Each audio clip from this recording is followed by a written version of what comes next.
Friends bag కుట్టిద్దామని వెళ్ళాను కదా, ఆ షాప్ అయితే బంద్ చేసి ఉంది. మేమైతే వేరే అయితే సామాన్ అయితే తెచ్చాము. సామాన్ కాదు, కొన్ని మొక్కలు తెచ్చాను. చూపిస్తా చూడండి ఫ్రెండ్స్ ఏం మొక్కలు తెచ్చాను. ఇవైతే 3 కుండీలు అయితే కొన్నాను ఫ్రెండ్స్. 3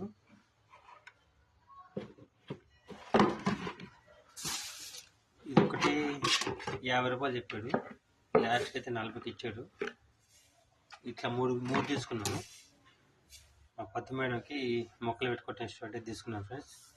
ఇది ఒక మొక్క తీసుకున్నాము, చామంతి పూల మొక్క. ఇది 120 చెప్పాడు, 100కి ఇచ్చాడు ఫ్రెండ్స్. ఇదొకటి గులాబీ, ఇదొక కలర్ తీసుకున్నాము మొక్క, ఇదొక కలర్ తీసుకున్నాము. ఈ రెండు కలిపి 140 చెప్పాడు, 100కి ఇచ్చాడు. ఇవాళ అయితే ఇవి తీసుకొచ్చాము ఫ్రెండ్స్. ఇవైతే రేపు పొద్దున అయితే కుండీలో పెడతాము. ఓకే ఫ్రెండ్స్, వీడియో నచ్చితే ఒక లైక్ చేయండి ఫ్రెండ్స్.